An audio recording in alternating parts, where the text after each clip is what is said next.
You are listening to Spilling the Tea, a real estate podcast with Kristy Macero and Shelagh Maychek.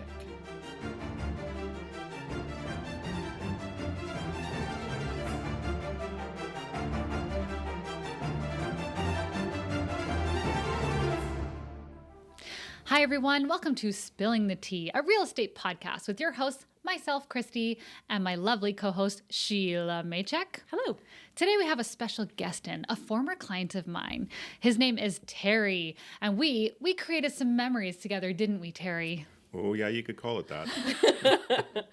Oh, man. So today we're going to be sitting down with Terry, who has firsthand knowledge about some of the things that can go wrong, even if you have a home inspection. Mm-hmm. Now, it's July. I know a lot of you guys are taking road trips right now. Maybe it's hot in the car.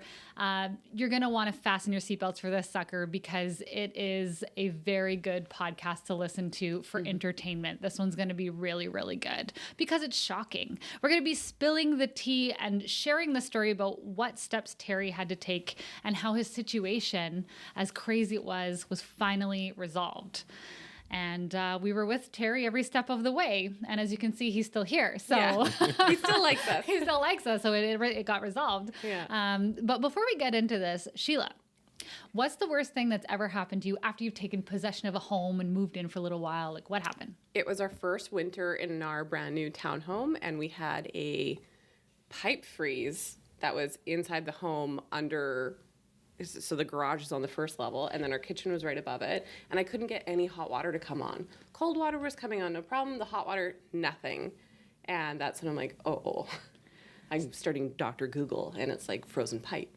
So I had to call a plumber. So anyone who knows Shelagh knows that she's lived in some pretty cold places. Mm-hmm. Can you tell us a little bit about that? I've lived in the Arctic for 5 years. Lots of different kinds of housing. I've lived on a place where it was on stilts and a lake view that looked like an ocean, some really crazy temperatures. The coldest I've ever been in was minus 66 with wind chill, one winter storm. That's a lot. This one wasn't that cold, and I thought in BC, we're not going to have a problem with frozen pipes. Well, I was wrong. So you were here in the Lower Mainland, and this is something that is happening more and more. Yeah. And so you realize you turn on those taps, the water's not coming through, and you realize something was the matter. Yeah. Okay. And how did your situation get resolved?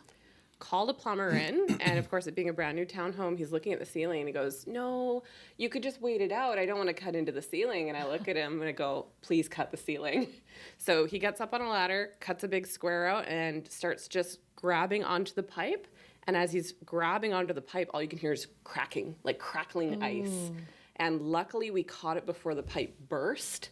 Yeah, because he's saying, I don't want to cause you, like, it's a nice brand new ceiling, but drywall is not as expensive as a plumber when that pipe goes, or the insurance company that would have to deal with that. Because he was saying it could thaw on its own as the temperature warmed up, but I didn't want to chance it. No. And luckily, he opened it up, and the insulation wasn't quite tight around the pipe. So it was getting a bit of a draft because the deck was above it. Mm. And so I heated it up with a hairdryer and we put some extra insulation in. Okay. Yeah. So it could have been a situation where there wasn't enough insulation. Mm-hmm. And the thing that kind of comes up in our heads was, well, did the builder know that? Like, did the builder know that? Or was that acceptable because it was a garage? Yeah. Or was it not acceptable and they knew that there should have been insulation in there and it wasn't? So, if you've been listening, you understand that we're ethics kind of people. So some questions kind of get raised. Mm-hmm. So we're going to move into the situation with Terry. Terry, to start, you're coming all the way out from Chilliwack tonight. I really appreciate it.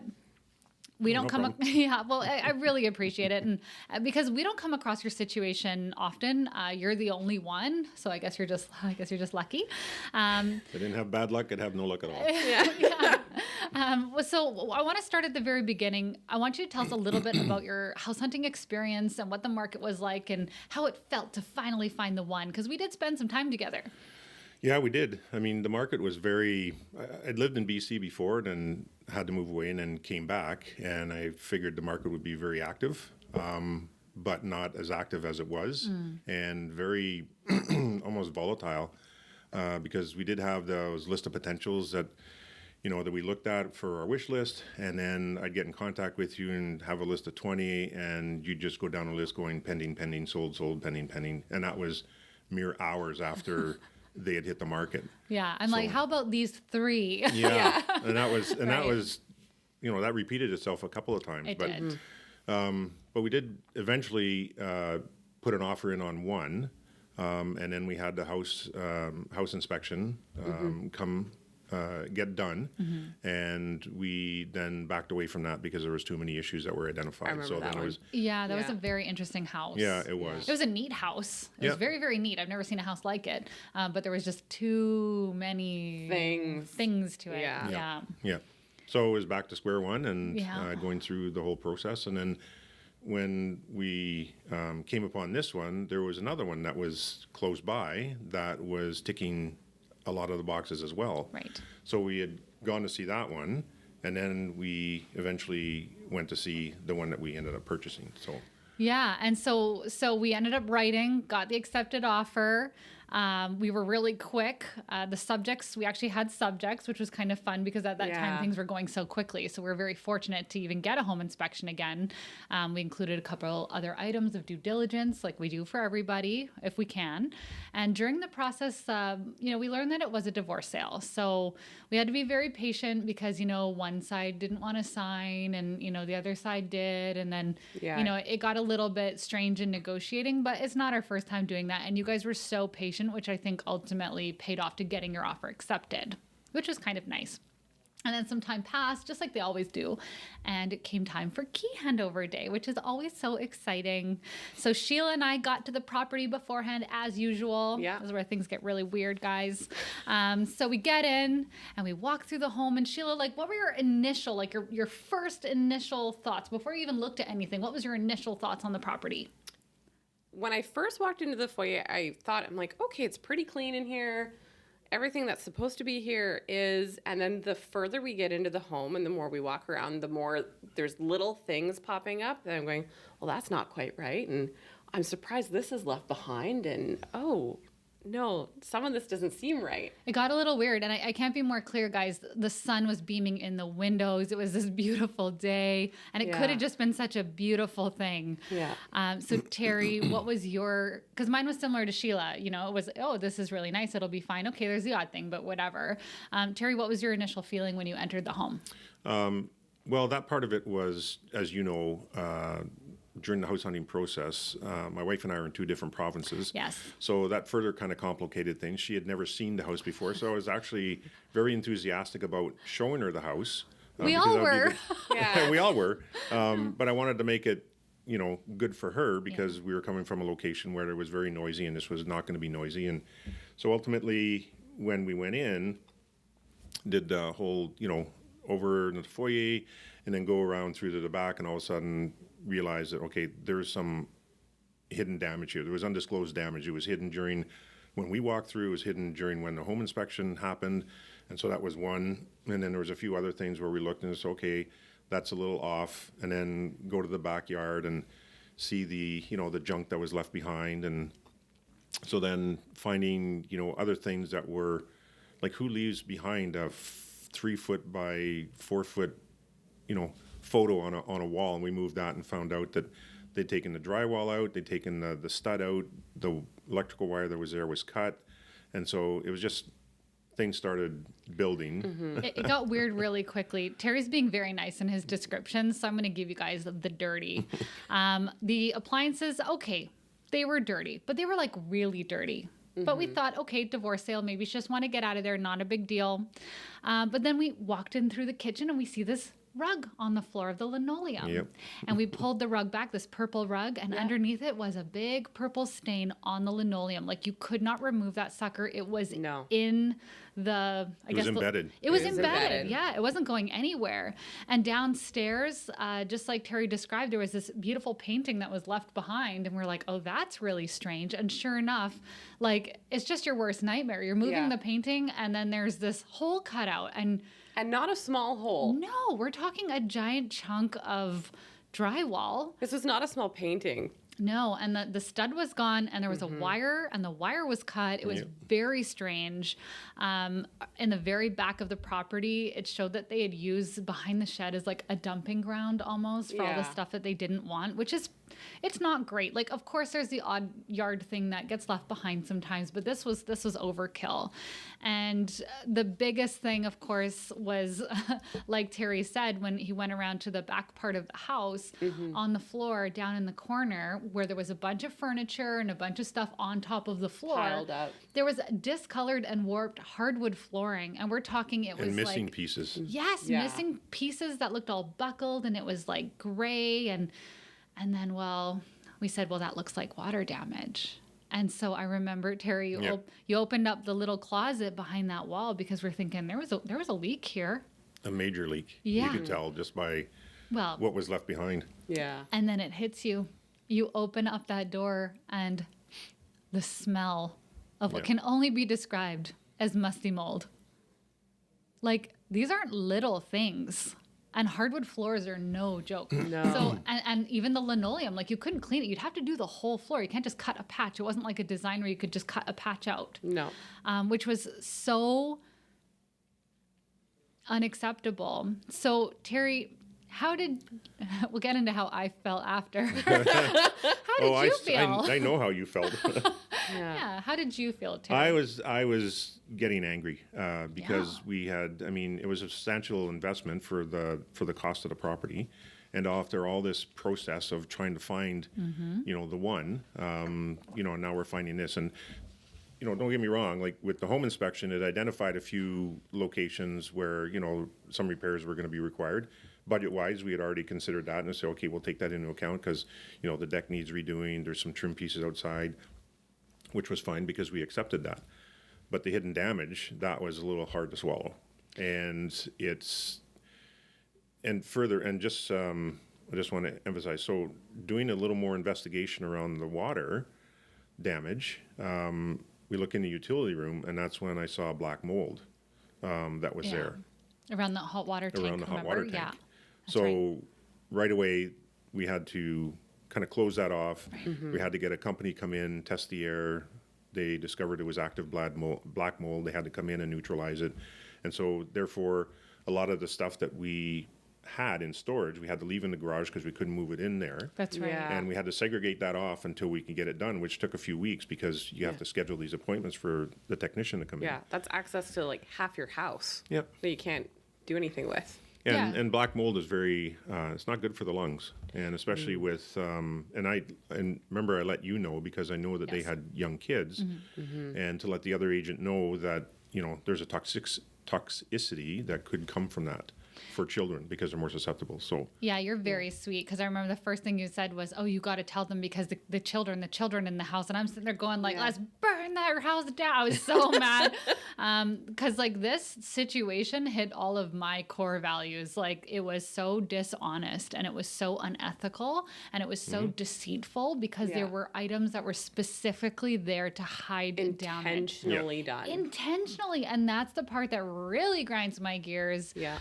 And we know sometimes you find things when you move in, okay. Little surprises. Sometimes things are, done and okay, the seller forgot, or I meant to mention that to you. But to deceitfully do that, it was so disgusting.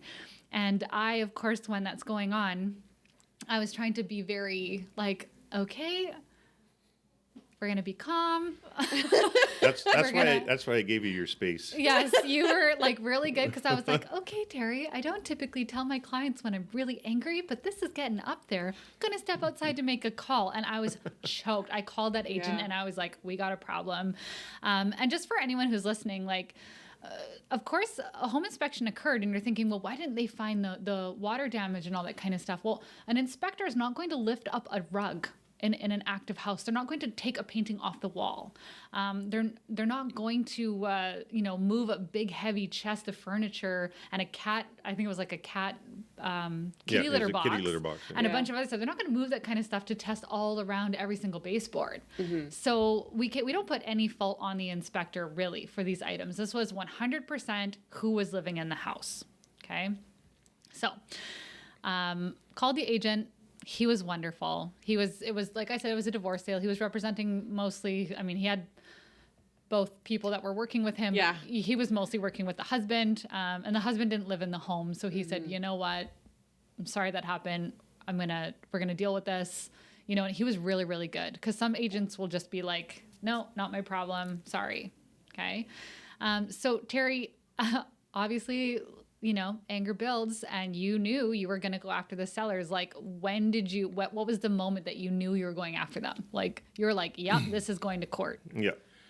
There was that moment, and part of it came from originally, you know, with the junk. I called you. You said phone junk removal, pay for it. They'll compensate back. If you remember correctly, the keys that we got, only one key worked in the side garage door, and then they called. Right. I think it was the day after, saying they needed the front door electronic lock because it tied into their security system. Right. So I had to take that off. So I had to quickly rush out, get locks for the entire house, and then get those all redone. And then so that cost, you know, they passed on to them. And, you know, the split, both sellers split, you know, half and half, and we got compensated through the agent. Yes. And he was great as a liaison between them. When it came to the black mold, that was kind of the next step, because that was the most crucial of getting resolved. Then the bills started getting a little bit higher, and that's when the one seller, the obstinate one, dug their heels in and basically wouldn't acknowledge it. The other seller wholeheartedly, yep, okay, I understand, here's half. And so he was great throughout the whole process. He was fantastic. So it was when that person started balking, right, and then we did our due diligence, going around taking pictures, getting quotes, getting all the numbers that we would need to give a final bill to. That person was getting very bad advice from a family member, and right. They would not see, even from industry professionals such as yourselves and the other agent, would not listen. And so therefore, that's when I knew that it's got to go through the court process. Yeah. And I was really, I remember going back and forth with the agent about the quotes that you were getting. And we made it very clear, like, hey, listen, like, you know, if the job comes in lower, to get the floors redone, because the floors had to be redone. They were completely damaged with that moldy, gross, old, warped, discolored wood.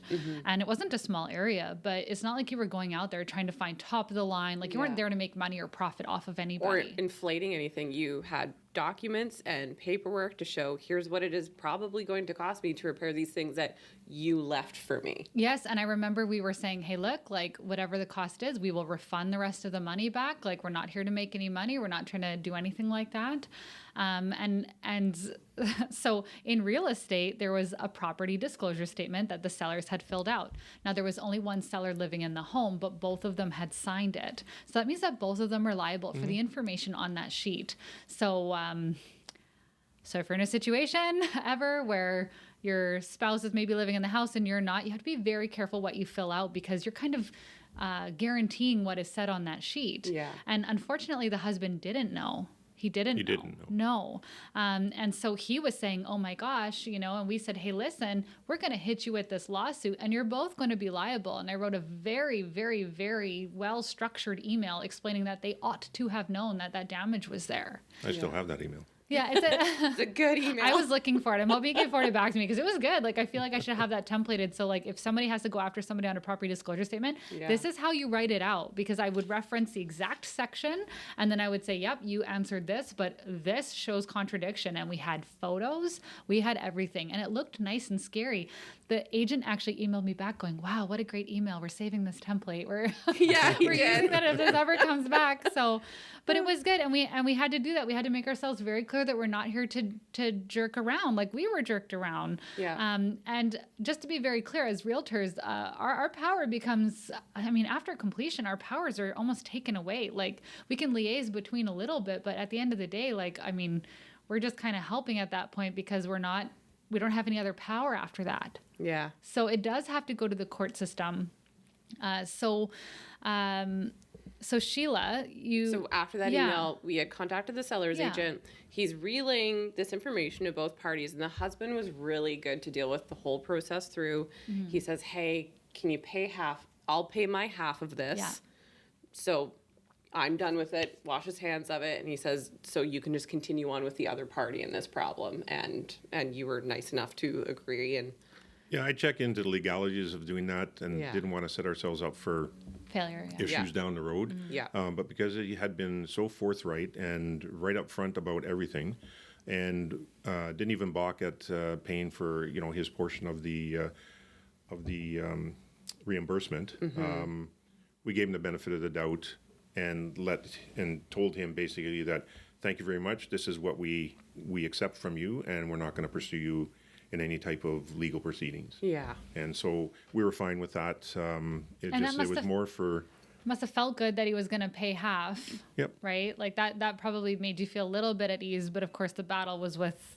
Yeah, but even like him paying half really strengthened our case as well. Oh, right. So that part of it was good for us in terms of the long play on this with respect to going after the other seller. Yeah. Because it's essentially someone saying, oh, yeah, this is wrong. Here's compensation for it. Yeah.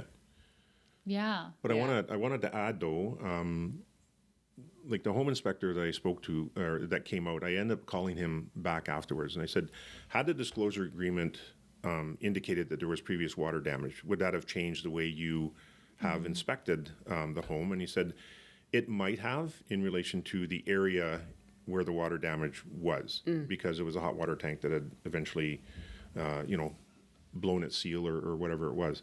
But he says, as far as the other stuff, you alluded to it earlier, they won't lift rugs, they won't move furniture. But I let him know that there was black mold. I let him know all the hidden damages and that kind of stuff, because I think it was important to give him the feedback so that in future, home inspections that he does, you maybe keep that in mind, if he ever comes across kind of a situation like that again. So I just thought maybe it was something that he could use. Yeah, it's good. Yeah, your communication was really good through it. And I know every once in a while, because after you move in, you get busy and, we continue on with our work. But I would get little, text Anytime updates. you get an update, I'm like, yeah, I get little phone Terry. calls. You get her. Yeah. So you took next steps to hold the wife accountable. Because she said no. She was like, no, I'm not going to help you. Yeah. This isn't my problem anymore. And like you said, she was getting advice from another family member saying, no, that's crazy. You don't have to do anything here. So I'd love for you to kind of talk a little bit about the small claims process. A lot of people think it's very difficult and very complicated. What was your experience? Like, how did you find out the information? How did you submit the claim? How'd that go? It's not, it may seem daunting at first, but if you Google Small Claims Court BC online, there is a wealth of information there. You can learn how to file a claim. There's a filing assistant that is actually on the website too that answers the questions and Oh, wow. gives you guidance in relation to what key elements they're looking to put together for your claim. Yeah. And there's just basically four essential elements. What's the damage? What are you seeking compensation for? Tell us why we're here today. Along those lines. So that was pretty easy, I think, in reviewing the documentation or the information that they have there for the documentation that you needed to file. And then you're reading past that, so okay, if this person accepts, then this is the process to follow. If that person doesn't accept or they don't, they don't realize the error of their ways and you eventually have to go to court, then they explain the rules of the court process, what the expectation of, the claimant and the defendant, because they realize that people aren't educated lawyers engaging in this process. So the language is very, very commonly written in relation to that. Not a lot of legalese that's included. So very easy to understand. And I wouldn't, if somebody was considering that, I would encourage them to, educate themselves, because that's what we had to do to look at it. And then once you get that, you can complete the notice of claim online. You can print it off, and then all you do is you go down to the courthouse registrar's office, you register the claim and say, I'm going after this person. And then you provide your email address, you provide what contact information you have for that person. Mm-hmm. And then all the correspondence goes through the registrar's office. So when they replied, it went through their office and they sent us a copy. So how did you, because say you're going to go file that information, how do you have their contact information to notice them that a claim has been submitted? Well, that's the bit of the tricky part where you have to use a bit of ingenuity in relation to do it. There are process servers that will serve the documentation, but there's ways to, people usually have an online profile in social media somewhere. We you know, can there's- find you. Yes. We will find you. Oh, the girl scrolling 5 minutes later. I know this person and their cousin. And Terry will find you. Yeah. So engaged in, you know, that process, and eventually found out where they lived. So once I had that documentation, and when you get to the courthouse or the registrar's office, they will add, or they will ask you, do you want to do personal service or service with a service? Like a Service server. processor. Yeah, right. And I said, no, I'll do personal service. I want to, you know, go and hand these I want documents to off serve myself. these. That's hilarious. But they will add the cost of that to your claim. Right. Oh wow. Yeah. So you can get it there's back. so you can get it back. So there's a filing fee, which is $150, and then if you do personal service, they'll add that. Are you doing okay? You can charge them this much money. Oh, wow, If you do a wow. process server, you can charge them this much money because you're trying to, you know, engage them in the process because they are you're identifying them as a defendant. Oh wow. Yeah. Okay. So you're like, I'm gonna do it myself. I offered to go with you when you told me know you were you doing did. that. I was like, get me in the car. I'll go with you. You know, I'll be your witness. Yeah. Because I remember you had gotten to that point and you were like, yep, I'm going to serve papers. And I was like, okay. You bet you are. So we want to hear about it. We want to hear the tea on that. I just I approached it in the realm of this may eventually go to court. Right. So I wanted to make sure that my approach was professional. Of course. And so when I knew that the person was there, because I knew their vehicle, I went and knocked on the door, and somebody else was in the house. I asked for the seller, who came to the door, and once I gave them the papers, then they realized that You were serious. yeah. And I think that was the moment where they thought, okay, maybe I should have Paid more attention. paid more attention. Yeah. Did you introduce yourself? Were you like, hi, I'm the man that bought your house? I did. Ooh. Yep. Did like the blood drain from her face or anything? Like, did she look a kinda little? did, She look a little actually. surprised to see you Yeah. because so anyone who's not watching the podcast and they're just listening to it, Terry's not a small guy. Like he's got the goatee. You're 6'3", 6'4", 6'5". Yeah, yeah, of course. I remember the first time I met you, I'm like, wow, you are tall. Yeah. Which I'm sure you get a lot. You're a big man, so I'm sure like when you were probably standing there to hand those papers, like that's no joke. You Authority. know? Yes, like you could have been a court paper server person very easily, maybe. So that's fantastic. So blood drains from her face. You hand those papers over, and then you're like toodaloo, and you go. Yeah, and I made sure the encounter was videotaped Oh wow! From a Oh, distance. smart. My Smart. goodness. because I've had situations like that turn, or they try to turn it, Right. Yeah. and so you can't lie with video or photos. Yeah. So I love that. Yeah. Terry means business. So next time Terry buys your house, anyone who's out there, you see the name Terry, you look out. Yeah. Okay, so that's awesome. So then eventually she ended up. How did that get resolved? What yeah, was so the- what it was on the notice of claim, they have I think it's 5 or 6 categories where you identify you know what it is that you're trying to resolve. So Right. you know, wooden floor basement, cost to replace is such and such. Drywall, hole in wall, cost to replace is such and such. So you itemize it. Then it comes with a final tally, and then you add process server or serving, you know, cost to it, and then so they get all that. And so included in the package you give them is a reply sheet, and so Oh. they have to reply.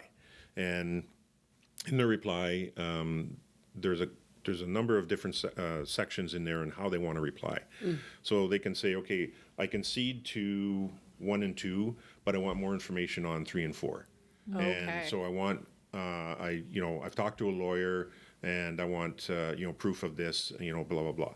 I said, okay, well, we can provide you with the quotes because we had sought a number of quotes because the floor in the basement, it's an older style, not made anymore. Right. So therefore, it's not like you said, it's not pine floors and we're looking for oak. We're looking to Yeah. replace what's there because we don't want to devalue the home Of course. based on, what we purchased. Yeah, Yeah. the home So- that you just purchased. Yeah. So we went through that so they can see it. So we provided proof to them, and then it goes back and forth in relation to correspondence from the courts. And then we ended up engaging in email exchange back and forth, which was fine because it's a little quicker. and then ultimately settled on the amount that they would have to compensate us for, and they agreed to pay that. And they created they spun a tale of woe in relation to, I can't make that payment, split it in two. I can give Meanwhile, you this. she just sold her house, so she's got. I know. Oh my gosh. So just giving him that and say, okay, that's fine. We'll so this month you give us this next month you give us that, which is fine. But even in the last email exchange, and I just want to say this to your listeners, is that there were some derogatory terms that were directed at us through the email. Wow. I was just going to ask if she ever apologized. No, never apologized. Wow. But there was couple of derogatory terms that were thrown in there. So my word on that is don't rise to that, because if a negotiation had fallen through, it was going to go to the court process. So you kind of paint the picture of what type of individual you're dealing with. Yeah. Through and remain professional through the whole thing. You're like, sure, this is all just going to be on record, man. I'm thinking she's never going to listen to this, but in case she is, you're disgusting. That is terrible. You could not have messed with a nicer family. And on an ethics level, I'm very, very disappointed in you. Yeah. And we're so happy that you took the time to go through the process. Yes. Yeah. Yep. Yeah. Like I said, it's not as once you start reading and knowing that if you feel that you have a very good foot to stand on, and I have to thank you both for helping us engage in that process, because there'd be a time where I'd phone Sheila and go, hey, what about this, document? I don't think I have this, so you'd send it to me, or asking your insight in relation to some aspect of The documents and that kind of stuff that I could clarify in relation to what I wanted to present in front of the court. So Yeah, no, that was good for. That was we good were pretty mad, Terry. Yeah.